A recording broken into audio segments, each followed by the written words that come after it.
Picture this, it's midnight on the Stockholm metro. The schedule says the last train has already gone, but out of nowhere, a silver carriage glides in, silent, unmarked, and completely out of place. A train with raw metal skin slides in dead quiet. No ads, no graffiti, just cold aluminium flashing by like a scalpel. Do you board? Better question, would you ever get off again? Stockholm's tunnelbana was the pride of post-war Sweden, efficient, spotless, and frankly greener than IKEA's garden section.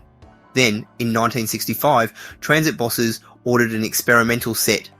8 unpainted aluminium C5 prototypes, car numbers 2901 to 2908. Locals christened it Silverpilen, the Silver Arrow. Why did commuters swear these cars sounded different, almost hollow? This renegade rolled off the line in 1965 with a naked aluminium shell that never met a paint booth. The uncoated metal shaved its service weight down to about 20 tons, roughly 10 tons lighter than its drably painted cousins. So every acceleration echoed like a hollow whistle in the tunnel. Instead of polite sliding doors, it flexed outswing panels that looked slick but loved to smack unsuspecting commuters.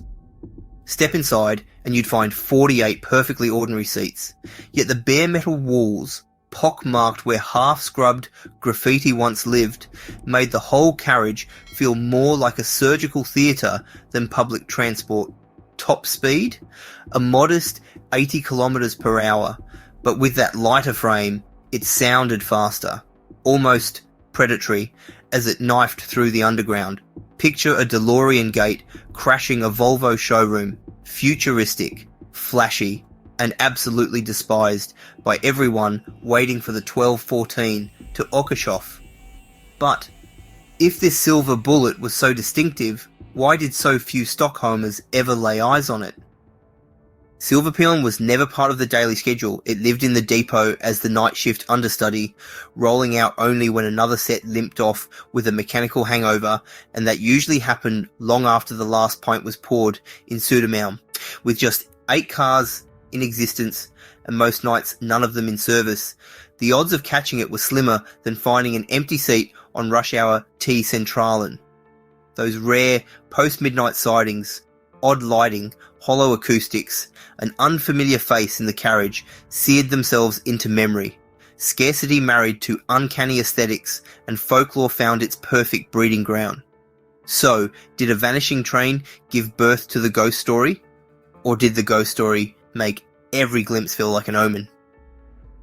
From the very first test run in the mid-60s, Stockholmers slapped the prototype with a nickname that stuck harder than chewing gum under a wooden desk: Silverpilen, the Silver Arrow. Its raw metal body glimmered under the fluorescence while every other carriage wore forest green. So, the label practically coined itself the moment doors hissed open. As the decade turned and the disco era began, the Silver Arrow earned a second, far stranger distinction. It lived a vampire's timetable, creeping out only after midnight to cover for sick or broken stock. Those lighter aluminium shells, remember, 10 tons skinnier than the painted workhorses, didn't just ride the rails, they sang through them. Tunnel walls bounced the sound back like a cathedral organ. So commuters stepping on at 1 a.m. swore the train actually howled. Fast forward to 1986, and the story makes its leap from beer-soaked bar talk to bona fide folklore. Swedish ethnologist Bengt of Klimtberg publishes Rotani Pizzen, an academic compendium of urban legends, and Silverpilen rolls onto the printed page for the first time. One moment it's a spooky anecdote whispered between shift workers. The next, it's immortalised in scholarly ink, proof that the ghost train has officially left the station of mere rumour. And that brings us full circle to our earlier tease. Yes, the science checks out. A lighter frame paired with hollow vestibules will create a high-frequency whistle at speed. So was the haunting howl just physics wearing a bedsheet? Technically, yes, yet somehow the mystery feels only half solved, because when a train already looks like a metallic spectre, even ordinary acoustics can sound like something reaching from the other side. If you're already hooked, smash that subscribe button before these doors close again. Next stop, Kymlinge. Just northwest of Stockholm lies a station that never graduated beyond raw concrete and fluorescent hum. Construction halted in 1975 when the surrounding suburb project went belly up, leaving Kymlinge to marinate in silence, no signage, no utilities, only an endless echo that makes every footstep sound like it belongs to someone or something else. It didn't take long for commuters to coin the mantra, "Bara de döda stiger av," only the dead get off here. The name itself deepens the shudder. Linguists trace Kymlinge back to Old Norse kummel, a word for burial cairn, stone markers raised over the dead. Whether the etymology is airtight hardly matters. The suggestion alone is catnip for the superstitious.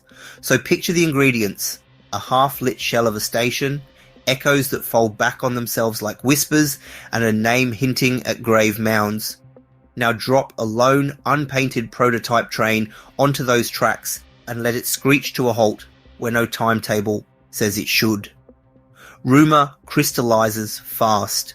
In hushed conversations across Stockholm, Kymlinge becomes the only stop Silverpilen truly acknowledges, its final address, its personal limbo.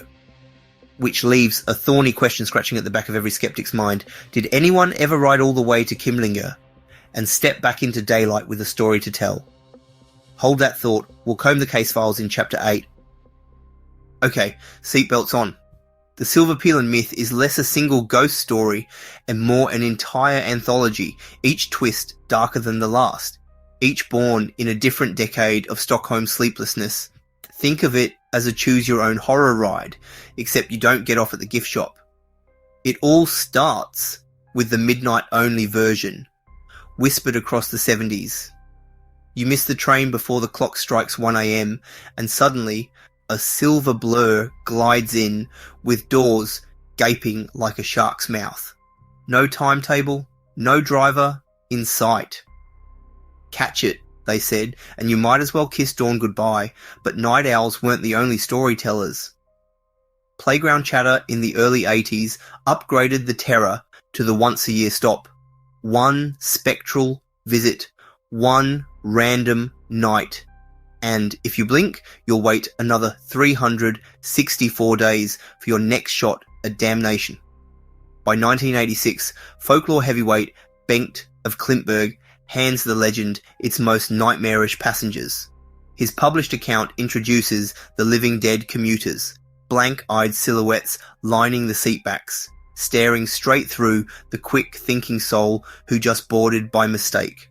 A year later, teenage gossip levels up again. In the 7-day endless ride, you vanish into those cars for a full, hallucination-drenched week, then stumble out dazed and wordless, smelling faintly of ozone and cold iron. Then the 90s arrive, and dial-up forums decide regular hell isn't hellish enough. The solution? Declare Kymlinge purgatory. Doors seal, lights flicker, and the unfinished station becomes the celestial way station where your soul gets filed. No transfer ticket issued. Fast forward to the mid-2000s, and veteran drivers add their own fuel with the conductor Les Bleu, a story of a phantom silver set that overtook a normal train, entire consist glowing, only to dissolve right past the signal blocks. Finally, the 2020-something internet gives us the TikTok reboot. Picture-shaky POV footage, low-light grain filters, a stock whoosh sound layered 3 decibels too hot, and hashtags promising the greatest haunt since the backrooms. Algorithm gold, authenticity optional. Legends are one thing, alleged eyewitnesses crank the voltage. The most replayed tale comes straight out of Stockholm's late 70s nightlife and usually starts with a single glitter-dusted sentence. A girl in silver heels missed the last regular train. Fresh from a disco floor and dizzy with cheap champagne, she slips into an unmarked carriage. That carriage. When the brakes fail to answer her frantic pull, panic turns every tunnel light into a strobe. At Kymlinge, the doors sigh open, and she follows a file of passengers who simply drift straight through a locked service gate as if the metal were smoke. Some narrators swear search parties discovered her a week later in Ursvik Forest, body cold, eyes wide. Others claim she stumbled back into the city, catatonic, whispering about doors that never opened and clocks that spun without hands. Either ending fits the mood, neither ending appears in any police archive. 2 decades on, mainstream media took the conductor's seat. In 2000, Swedish anthology series Spookafton aired a full-length dramatisation, an all-night chase with the Silver Arrow, complete with flickering fluorescence and a soundtrack heavy on analogue synth terror. Fast forward to 2016, and children's author Anna Hansen delivered Spöktåget Silverpilen, giving Generation Z its first bedtime pass to ride the Phantom line. Proof that the myth now prints nicely on glossy pages next to cartoon ghosts. Enter the smartphone era, where folklore collides with algorithms. TikTok feeds burst with POV clips shot in perfectly ordinary C20 sets, desaturated, overlaid with wailing wind, and sprinkled with bargain bin living dead filters. The tell? Check the handrails, modern plastic curves, not the steel ribs of the old prototypes. Views climb into 6 figures anyway because the comment section thrives on real or fake, more than on actual proof. And that circles us back to our earlier question about concrete evidence. According to Stockholm's own police ledgers, not a single missing person case has ever been traced to the Silverpilen. No coroner reports, no official sightings, just a paper trail of zeros. The ghost train, it seems, rides on whispers rather than warrants. Yet the trackside chill refuses to fade.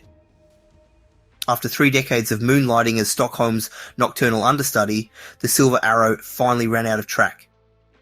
In 1995, the Transit Authority quietly sent 7 of the 8 ghost-hauled prototypes to the breaker's torch. No ceremony, no newsreel, just the hiss of acetylene and the crunch of metal folding in on itself. One survivor escaped the smelter, car number 2901. Stripped of its wheels, hoisted onto a flatbed, it rumbled north to the Högakusten and found an unlikely retirement amid windmills, fishing boats, and folk art totems in the Mannaminne Museum Park. Today, tourists sip thermos coffee beside its dulled aluminium flank, unaware they're picnicking next to Stockholm's most infamous phantom. But the legend serves a second career in the capital. A severed midsection, doors, vestibule, and just enough seating to stage a hostage scenario resides inside the Stockholm Police Academy. Recruits breach those outswing doors with tactical shields, practicing real-world rescues inside a carriage born from folklore. The ghost train, in a poetic twist, now helps exorcise very real demons.